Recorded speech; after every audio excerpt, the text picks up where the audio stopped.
आज हमने दरख्वास्त की है जो पीएमसी के सदर हैं डॉक्टर अरशद तकी साहब, उनसे बात हो सके, वो आपकी तमाम क्यूरीज को एमडीकैट इस साल किस तरह सबसे बड़ा कंप्यूटर बेस्ड एग्ज़ाम होगा और पहली बार इस हवाले से बात की है और सवालात भेजे हैं कि बच्चे कुछ ये शिकायत कर रहे हैं स्मार्ट कार्ड के हवाले से कोई आइडिया गालिबन ज़ेर गौर है या उस पर अमल दरामद हो रहा है। बच्चों के पास सर्टिफिकेट नहीं मांग रहे, एग्ज़ाम देने के लिए ये होना चाहिए, लेकिन हम उस वक्त उसका सबूत ये भी कह रही है कि लूज मार्किंग भी होगी, पॉसिबली किसी को फेल भी नहीं करेंगे।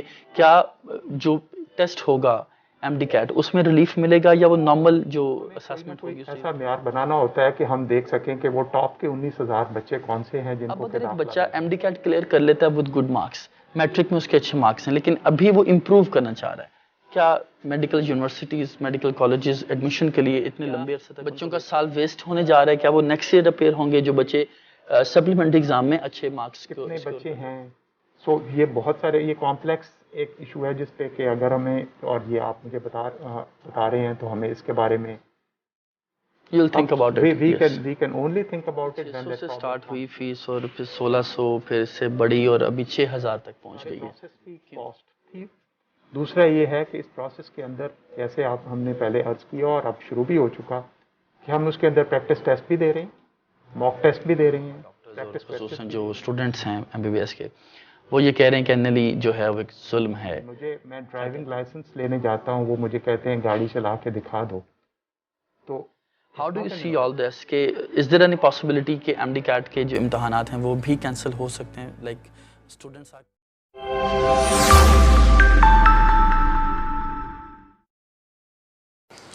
अस्सलाम वालेकुम, पाकिस्तान जिंदाबाद। देखें जी, सबसे जो अहम मामला स्टूडेंट्स की नज़र में इस वक्त है वो उनको इस चीज़ की फ़िक्र है कि एक तरफ हुकूमत ये कह रही है कि इम्तहानात जो हैं वो अक्टूबर में भी हो सकते हैं, नवंबर में हो सकते हैं और देयर इज़ अ पॉसिबिलिटी कि उनको इम्प्रूव भी किया जा सकता है। अब बच्चों के ज़हन में जो सबसे बुनियादी सवाल है वो ये है कि क्या मेडिकल यूनिवर्सिटीज़ उनका इंतज़ार करेंगी? क्या एमडीकैट को और जो एफएससी प्री मेडिकल के एग्ज़ाम्स हो रहे हैं क्या वो उनको दोनों को साथ साथ मेनटेन कर पाएंगे, मैनेज कर पाएंगे, और पीएमसी इस सारी सिचुएशन में उनको किस तरह से हेल्प आउट करेगा? इस मामले पर आज हमने दरख्वास्त की है जो पीएमसी के सदर हैं डॉक्टर अरशद तकी साहब, उनसे बात हो सके, वो आपकी तमाम क्यूरीज को आंसर कर सकें। सर बहुत शुक्रिया आप बात करें। सबसे पहले सर ये बता दीजिएगा एमडीकैट इस साल किस तरह डिफरेंट होने जा रहा है? जी बहुत शुक्रिया जी, आपने मौका दिया और अस्सलाम वालेकुम तमाम लोगों को।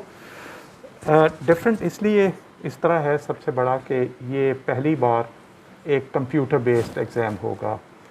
कंप्यूटर बेस्ड एग्ज़ाम के साथ फ़ायदा ये होता है कि एक जो वो पेन पेपर और उसके वो सारे प्रोसेस में जो को ह्यूमन फैक्टर और ह्यूमन एरर का फैक्टर जो कि इतने बड़े एग्ज़ाम में होने के चांसेस जो उसका इम्पैक्ट है वो मिनिमाइज़ हो जाता है, कम से कम हो जाता है, वर्चुअली वो नेग्लिजिबल हो जाता है।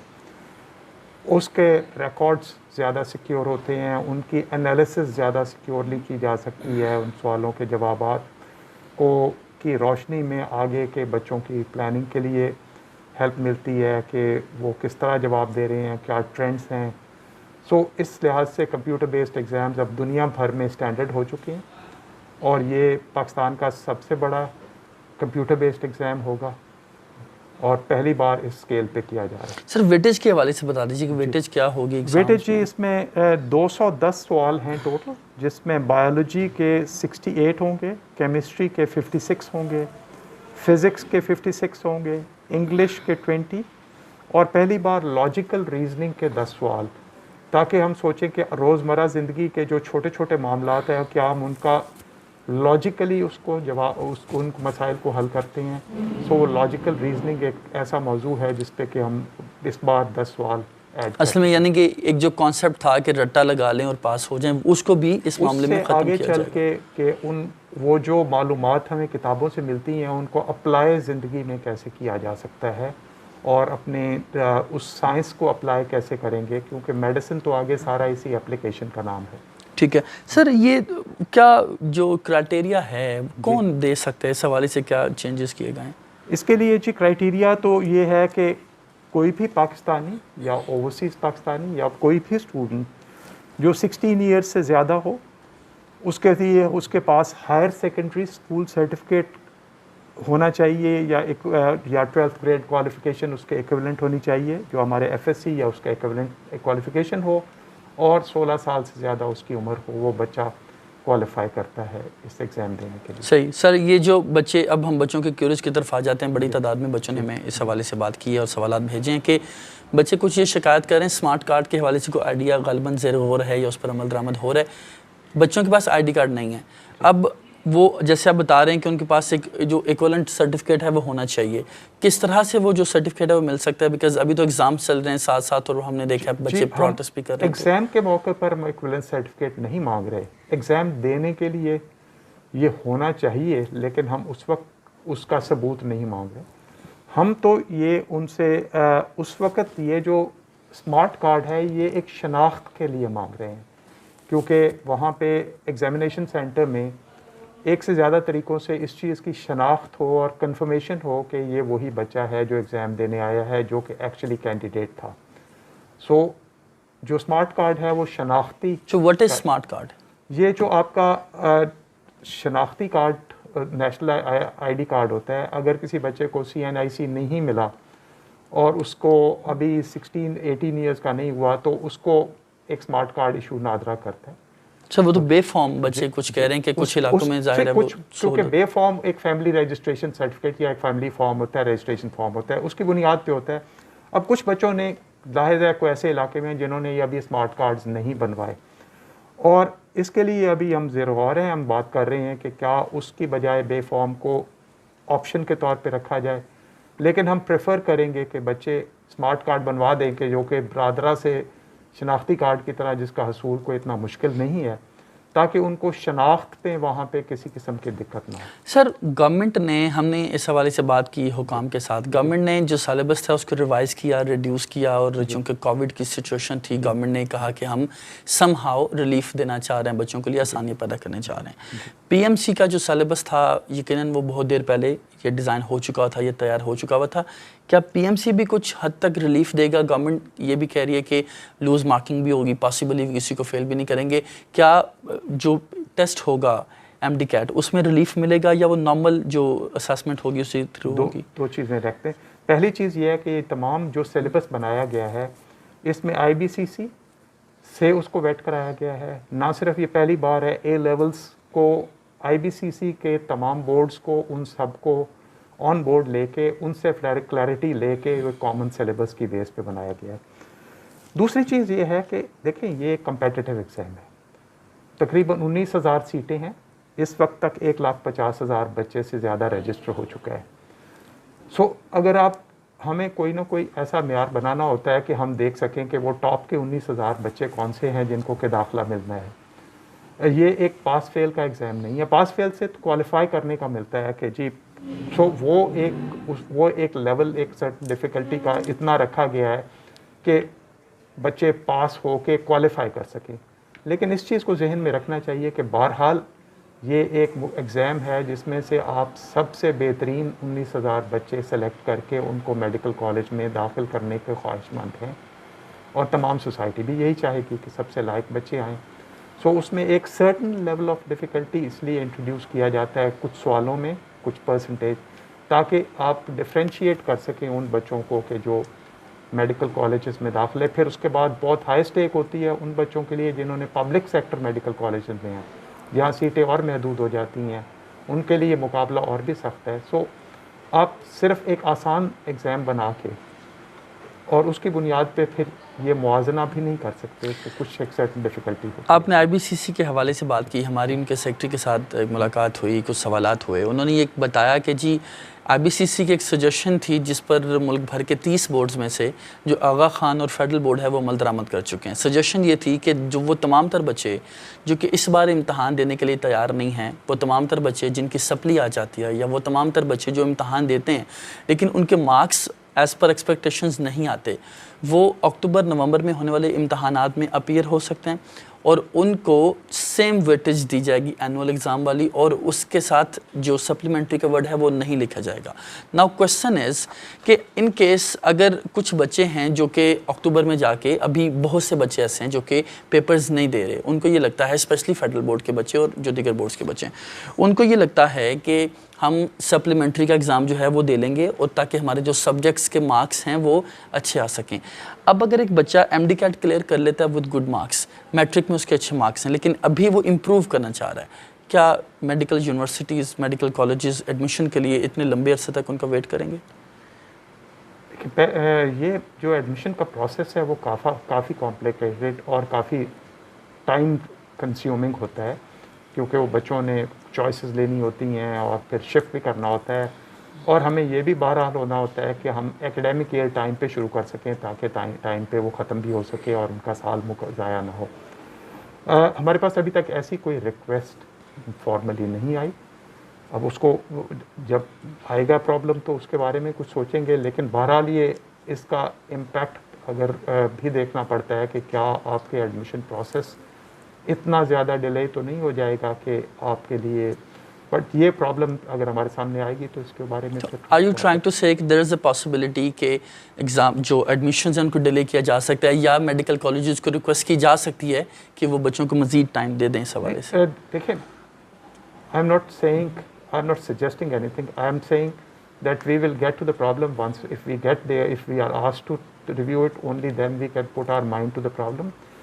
मेडिकल कॉलेजेस को नहीं, ये जो रिस्ट्रिक्शन होती है पाकिस्तान मेडिकल कमीशन की तरफ से होती है कि एडमिशन प्रोसेस एक सर्टन टाइम के अंदर कंप्लीट किया जाए ताकि अगली क्लास जो है उसका एकेडमिक सेशन जो है वो डिले ना हो और एकेडमिक सेशन इफेक्ट ना हो। सो इसलिए हमें इस चीज़ को जहन में रखना होता है। सो जो भी डिसीजंस होती हैं वो इन सब कॉम्प्लेक्सिटी को सामने रख के करना होती है। सर, इसमें एक और चीज़ है, इसी का एक सब क्वेश्चन है कि बच्चों को ये लगता है कि एक चीज़ तो बड़ी ऑब्वियस है कि सप्लीमेंट्री एग्ज़ाम्स तो होंगे तमाम बोर्ड्स के, 30 बोर्ड्स के। अब उसमें क्या जो बच्चे सप्लीमेंट्री एग्ज़ाम्स देते हैं, अब जाहिर है जब अभी एग्ज़ाम्स हो रहे हैं, 2 माह बाद रिज़ल्ट आएगा, सितंबर में एग्ज़ाम्स होंगे, उसके बाद फिर रिज़ल्ट आने में टाइम लगेगा। जो MD-CAT बच्चे का क्लियर है, मेडिकल कॉलेजेस को किस तरह आप बाउंड करेंगे, या क्या बच्चों का साल वेस्ट होने जा रहा है? क्या वो नेक्स्ट ईयर अपेयर होंगे जो बच्चे सप्लीमेंट्री एग्ज़ाम में अच्छे मार्क्स को स्कोर कर लेते हैं? जी, जैसे मैंने अर्ज़ किया कि मेरे पास जब ये मामला आगे हमारे पास आएगा तो हम इसके बारे में डेलिब्रेट करेंगे कि उसका इम्पैक्ट देखेंगे। हमें ये भी देखना पड़ेगा कि कितने बच्चे हैं। सो ये बहुत सारे, ये कॉम्प्लेक्स एक इशू है जिस पे कि अगर हमें, और ये आप मुझे बता रहे हैं तो हमें इसके बारे में You'll think about it. we can only think about it when that problem comes to us. इस वक्त तो हमारा फोकस एक जो हमने टाइमलाइंस दी हुई हैं उनके ऊपर है। उनमें हमने कॉलेजेस को कहा है आप अपना एडमिशन प्रोसेस शुरू कर दें ताकि बाकी सब चीज़ें अगर हो चुकी हों तो जैसे जैसे आपको MD-CAT या FSC के रिजल्ट्स आते जाएं वो साथ ऐड करके आप अपने प्रोसेस को कंप्लीट कर। सर, बच्चों का ये शिकवा है कि 600 से स्टार्ट हुई फ़ीस और फिर 1600, फिर इससे बड़ी और अभी 6000 तक पहुंच गई है। क्यों? एक तो ये है कि ये सारे प्रोसेस की कॉस्ट थी। दूसरा ये है कि इस प्रोसेस के अंदर, जैसे हमने पहले अर्ज़ किया और अब शुरू भी हो चुका, कि हम उसके अंदर प्रैक्टिस टेस्ट भी दे रहे हैं, मॉक टेस्ट भी दे रहे हैं, प्रैक्टिस क्वेश्चंस भी दे रहे हैं। सो बहुत सारी कॉस्ट हम उस सेंस में बच्चों की तैयारी की बचा रहे हैं। सेकंड, इस फीस के ऊपर इस बार 1,50,000 से ज़्यादा बच्चे रजिस्टर कर चुके हैं। सो जो ये ठीक है उसका है इम्पैक्ट, बट 1,50,000 बच्चे ने ये फ़ीस दी है और एडमिशन के लिए वो ख्वाहिश करें। अच्छा सर, NLE के हवाले से अगर आपकी, यकीनन इट वाज नॉट समथिंग कि जिसके हवाले से हमने बात करनी थी, लेकिन हम देख रहे हैं कि सड़कों पे दोबारा से निकलने की कोशिश की जा रही है, ख्वाहिश का इजहार किया जा रहा है, और इस हवाले से कुछ रोज़ पहले भी प्रोटेस्ट हुआ। डॉक्टर्स और ख़ुसूसन जो स्टूडेंट्स हैं MBBS के, वो ये कह रहे हैं कि NLE जो है वो एक जुल्म है। क्या कहते हैं? नेशनल लाइसेंसिंग एग्ज़ाम जी तमाम दुनिया में एक एग्ज़ाम के तौर पे, स्टैंडर्ड एग्ज़ाम के तौर पे हो रहा है। लाइसेंस और डिग्री में थोड़ा फ़र्क है। क्वालिफ़िकेशन आपको एक डिग्री देती है, लाइसेंस आपको लाइसेंस टू प्रैक्टिस देता है। अगर डिग्री ऑटोमेटिकली लाइसेंस होती तो फिर रेगुलेटर की ज़रूरत ही नहीं थी। किसी को डिग्री मिली वो जाके, लेकिन तमाम शोबों में जो प्रोफेशनल शोबे होते हैं वहाँ लाइसेंस होता है। तमाम दुनिया में ये लाइसेंसिंग एग्ज़ाम ना सिर्फ ये इंट्रोड्यूस हो रहा है बल्कि आहिस्ता आहिस्ता तमाम ममालिक में ये शुरू हो रहा है। और उसकी वजह ये है कि जब नंबर ऑफ़ मेडिकल कॉलेजेस या स्कूल्स एक हद से बढ़ जाता है तो उसके बाद आपको ये लाइसेंसिंग प्रोसेस को उससे डिसोसिएट करना पड़ता है इस सिलसिले में। और सेकंड ये है कि कानून बना है, ये कानून पीएमसी ने नहीं बनाया, ये कानून पीएमसी के कानून का एक हिस्सा है। सो इसलिए ये लाइसेंसिंग एग्ज़ाम होना, मकसद क्या है इसका? मकसद उनकी थ्योरी चेक करना नहीं है, वो तो उनको डिग्री के प्रोसेस के दौरान मिल गई। मकसद ये सर्टन करना है कि आप जब एक डॉक्टर के तौर पे जाते हैं तो आप सोसाइटी को के अंदर एक सेफ प्रैक्टिशनर के तौर पे इंट्रोड्यूस हो रहे हैं। सर उनका ये मौक़िफ़ है कि जी हम प्रॉफ भी देते हैं, पूरा 5 साल भी हम टेस्ट देते हैं, MD-CAT भी देते हैं, तो दोबारा से हमारे साथ एक मज़ीद टेस्ट लेना, इट्स लाइक एम्बैरसिंग और insulting somebody. Why should it be embarrassing? Because what we are saying is that what we are looking at is your ability to practice as a safe practitioner. And if you're there, then why should it be an embarrassment? I mean, मैं driving licence लेने जाता हूँ, वो मुझे कहते हैं गाड़ी चला के दिखा दो, तो it's not an embarrassment. I'm just trying, I will just stand up and prove, हाँ जी मैं कर सकता हूँ.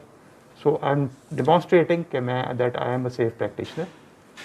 और सोसाइटी को हम यकीन दहानी करानी है। बेसिकली देखें, एंड ऑफ द डे हम मैसेज को, पब्लिक को, आवाम को एक सर्विस प्रोवाइड कर रहे हैं और आवाम को भी ये यकीन दहानी चाहिए कि उनका डॉक्टर एक सेफ डॉक्टर है और वो एक लाइसेंसिंग जो बॉडी है वो यही यकीन दहानी कराती है। सर प्रैक्टिशनर बनने का प्रोसेस यकीनन उसकी कुछ जो मयार था उसको मज़ीद सख्त कर दिया गया, दैट्स फाइन। क्या इसके साथ कुछ सहूलियात को भी अटैच किया गया है कि अगर कोई डॉक्टर NLE पास करने के बाद बनता है तो उसको मज़ीद जो गवर्नमेंट की तरफ से या PMC उसको मज़ीद इज़्ज़त देगा, मज़ीद कुछ सहूलियात भी साथ अटैच की गई हैं? सबसे इम्पॉर्टेंट बात है कि इससे बड़ी इज़्ज़त मैं या कोई भी सोसाइटी इससे ज़्यादा क्या दे सकती है कि वो उसको एक लाइसेंस दे दे कि अब आप मरीज़ का इलाज कर सकते हैं।